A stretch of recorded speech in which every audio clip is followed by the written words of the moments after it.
कि वीर स्वतः बाहर भाग रहा है। वीर यानी ओज, शक्ति। इस पर वो हो रहा। स्त्रियों को भी यही बीमारी है, पर दूसरे रूप में है। बॉलीवुड की किसी नायिका से शादी करा दो, वो आलिया भट्ट से तुम अगर भगवान से कहो कि प्रभु मेरी शादी आलिया भट्ट से करा दो, जितना वो नेल पॉलिश लगाती होगी ना जितने की, उतने में तुम्हारी पूरी जिंदगी निपट जाएगी।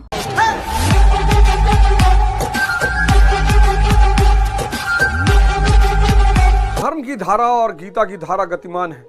आशा करता हूं आप सारे लोग कहीं ना कहीं इस धारा का लाभ उठा रहे होंगे।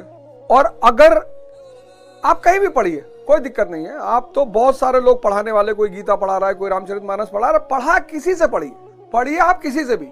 आचार्य प्रशांत जी पढ़ा रहे हैं, बहुत अच्छा पढ़ा रहे हैं, कोई बात नहीं, बहुत अच्छा पढ़ा रहे हैं, वो भी बहुत अच्छा काम कर रहे हैं। मतलब आचार्य प्रशांत इतना बढ़िया काम कर रहे हैं। भारत में इस वक्त कुछ लोग इतना बढ़िया काम कर रहे हैं ना कि उनको अप्रिशिएट अगर कोई नहीं कर रहा है तो वो असली इस देश का गद्दार है और इस मानवता का गद्दार है। जैसे प्रेमानंद महाराज है, बहुत बढ़िया काम कर रहे हैं। मैं तो मानता हूं भगवान उनको, और अभी तक भगवान का आशीर्वाद मिला नहीं है, मुलाकात नहीं हो पाई है। सोचता हूं किसी दिन जाके उनको भी दंडवत प्रणाम कर लूं। तो इस देश में जो भी मानवता को रास्ता दिखा रहा है वो बड़ा काम कर रहा है, और आपका दायित्व है कि आप उसका सहयोग करें, समर्थन करें। करना ही चाहिए। भगवान से जाके मंदिर में मांग रहे हैं, कह रहे फॉर्च्यूनर दिला दो, दिला तो देगा। 50,000 रुपया मेंटेनेंस है महीना की, खून पी जाएगा। बॉलीवुड की किसी नायिका से शादी करा दो, आलिया भट्ट की तो हो गई, और आलिया भट्ट ने जो एक्टिंग की है गंगूबाई में, वाह शानदार। क्या आलिया भट्ट ने एक्टिंग की है गंगूबाई में, और जो वो स्पीच है नेता के मंच से, वो आलिया भट्ट से तुम अगर भगवान से कहो कि प्रभु मेरी शादी आलिया भट्ट से करा दो, जितना वो नेल पॉलिश लगाती होगी ना जितने की, उतने में तुम्हारी पूरी जिंदगी निपट जाएगी। क्या मांग रहे हो परमात्मा से? साफ साफ हनुमान चालीसा में लिखा है, साफ साफ, बल दे दो, बुद्धि दे दो, विद्या दे दो, साफ साफ लिखा है। और आप में से बहुत सारे लोग हनुमान चालीसा डेली पढ़ रहे हैं। अपने को अगर बचाना है ना तो ध्यान शुरू कर दो, धर्म की शरण में आ जाओ, योग शुरू कर दो, नहीं तो नरक से बुरा नरक इस धरती पे देखोगे। पश्चिम की स्थिति अलग है, पूरब की स्थिति अलग है। पश्चिम के सिद्धांत पूरब में सेट नहीं बैठेंगे। पश्चिम में पारिवारिक इकाई टूट चुकी है। एक औरत 10 शादी कर लेती है अपने जीवन में, एक पुरुष 10 शादी कर लेता अपने जीवन में, और वो मस्त है, क्योंकि वहां सोशल स्ट्रक्चर, इकोनॉमिक स्ट्रक्चर बिल्कुल अलग है। भारत में बहुत मुश्किल हो जाएगा, पाकिस्तान में बहुत मुश्किल हो जाएगा, बांग्लादेश में बहुत मुश्किल हो जाएगा, बहुत अराजकता फैल जाएगी। तो ऐसा नहीं है कि वो जो डॉक्टर आपसे कह रहा है कि नहीं आप हस्तमैथुन करिए महीने में, वो गलत कह रहा है। वो पश्चिम के सिद्धांत, साइकोलॉजी के अनुसार कह रहा है, क्योंकि पश्चिम पूंजीवादी है।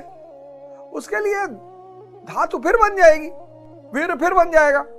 उसको उसका आध्यात्मिक महत्व नहीं पता। जैसे विज्ञान कितना भी डेवलप कर लेगा, धर्म भी विज्ञान ही है। पता नहीं क्यों धर्म और विज्ञान को अलग अलग कर देते हैं। हर वो चीज जो वैज्ञानिक पैमाने पर जानी जाती है वो विज्ञान है। देखो पूरा ये गीता विज्ञान ही तो है, आध्यात्मिक विज्ञान है। और ये साइंस, वेस्टर्न साइंस कितनी भी डेवलप कर जाएगी, कभी चेतना को ना खोज पाएगी, क्योंकि खोजने वाला मिट जाता है। सिद्धार्थ मिट जाएगा, बुद्ध बन गए, वर्धमान मिट जाएगा, महावीर बन गए। खोजने वाला आज तक लौट कर आया ही नहीं।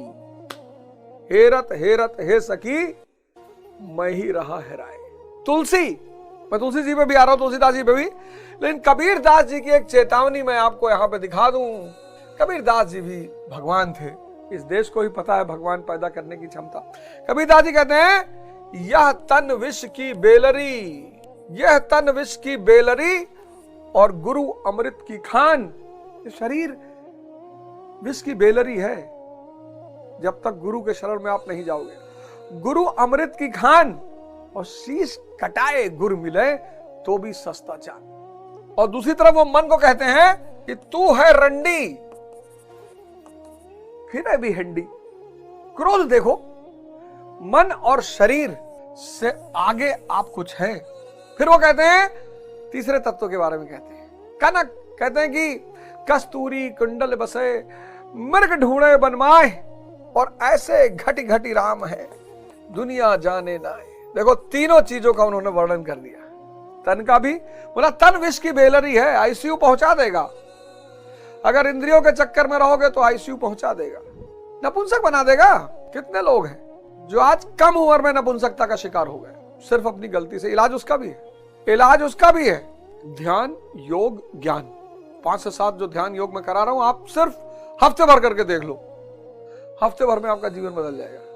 6 महीने तो बहुत दूर की बात है, हफ्ते भर। देखो 3 चीज का उन्होंने वर्णन किया है, तन का, मन का और अंदर की चेतना का। तो अब अगर आप चाहते हैं कि आपका जीवन बच जाए, मैंने कहा ना प्रमेय, इस परमो होरिया। स्त्रियों को भी यही बीमारी है, पर दूसरे रूप में है, गोनोरिया। श्वेत प्रदर उसको बोलते हैं। सेम बीमारी, सेम। और ये बीमारी है मन की। ये वैद्य, डॉक्टर ये सब आपको बहला रहे हैं, ठीक है, कुछ ना कुछ दवा दे रहे हैं, कुछ ना कुछ आपको साहित्य पढ़ने के लिए कह रहे हैं, वो सब अलग बात है। लेकिन ये सिर्फ मन की बीमारी है। आपके अंदर मन और इंद्रियों के बाहर भागने से इतनी उत्तेजना पैदा हो चुकी है, इतनी उत्तेजना कि वीर स्वतः बाहर भाग रहा है। वीर यानी ओज, शक्ति। और अगर आप ध्यान नहीं करोगे तो कबीर दास जी की चेतावनी आपको मैं याद दिला दूं। अगर आप ध्यान नहीं करोगे तो उन्होंने कहा, कबीर दास जी ने, इस चेतावनी को अपनी डायरी में लिख लीजिए। अगर आप धर्म के रास्ते पे नहीं चलोगे, आपको आनंद चाहिए। मैं आपको सुख का बड़ा वर्जन दिला रहा हूं, आनंद। मैं आपको सुख का बड़ा वर्जन दिला रहा हूं, आनंद। आप सुख के पीछे भाग रहे हो, छोटी मोटी बाइक के पीछे, साइकिल के पीछे। मैं आपको रोल्स रॉयस दिलाने वाले की बात कर रहा हूं। किसी पे कोई डिपेंडेंसी नहीं, कोई निर्भरता नहीं, कोई भिखमंगाई नहीं, कोई मंदिर में जाके मंदिर जाना है, प्रभु को शुक्रिया कहने के लिए जाना है। मस्जिद जाना है, अल्लाह को शुक्रिया कहने के लिए जाना है। चर्च जाना है, गॉड को शुक्रिया कहने के लिए जाना है। गुरुद्वारे जाना है, गुरु को धन्यवाद कहने के लिए जाना है। जाना सब जगह है, लेकिन जाने का पैरामीटर बदल जाएगा, दृष्टिकोण बदल जाएगा। अभी आप जा रहे हो भिखमंगा बन के। मालिक तुलसीदास जी ने एक बड़ी प्यारी बात कही। तुलसीदास जी ने कहा, तुलसी हरिनाम सुधाता जी, तुलसी हरिनाम सुधाता जी, 60 हठ पियत विषय विष मांगे। चल रहे हो, होश को साधने की कोशिश करो। खेल रहे हो, होश को साधने की कोशिश करो। 24 घंटे में 1 मिनट करना शुरू करो। खाना खा रहे हो, होश को साधने की शुरुआत करो। अभी मुझे बैठ के सुन रहे हो, होश को साधने की शुरुआत करो। होश में आ जाओ। किसी को 6 साल लगा, किसी को 12 साल लगा, भगवान राम को 14 साल लगा। इंद्रियां होश साधने नहीं देंगी। मन तो अरे जो शातिराना खेल खेलेगा। विभाग में इतनी प्यारी दुनिया, प्यारी प्यारी स्त्रियां, प्यारे पुरुष, मैखाना और मॉल और गाड़ी और घोड़ा, और स्वर्ग मिलेगा। दान पुण्य कर देंगे, 100 करोड़ कमाएंगे, 20 करोड़ दान कर देंगे। दान करना है अगर, तो मन और इंद्रियों का दान करना। बलि अगर चढ़ाना है तो मन और इंद्रियों की चढ़ाना, नहीं तो कोई फायदा नहीं। मैं बहुत लोगों को आश्रम में देखा कि भैया फलाने आ रहा, गाड़ी देंगे, दे जाने दो। तुम क्या समझते हो गुरु उससे खुश हो रहा है? गुरु उससे खुश नहीं हो रहा है। पर ठीक है, कोई आया दे गया, उसको भी नहीं मना करना है। देखो मैं तो कबीर दास जी का दीवाना हूं। तन का कहा, ये तन विष की बेलरी, गुर अमृत की खान। अगर तुम सिर्फ तन पे रह जाओगे तो ये विष की बेलरी है। फिर मन को उन्होंने कहा, तू है रंडी, फिर है बिहंडी।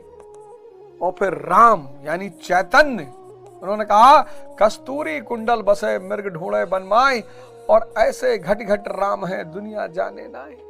इन दोनों का संबंध सुख से है, इसलिए हर सुख के पीछे दुख आता है। स्त्री जब तक हाथ में है, साथ में है सुख, क्योंकि विचार शून्य किए हुए है, और जैसे गई दुख शुरू। तुलसीदास जी कह रहे हैं कि अंदर की चैतन्य रूपी आनंद को छोड़कर शट यानी मूर्ख हट कर रहे हैं। किस बात का? विषय विष का।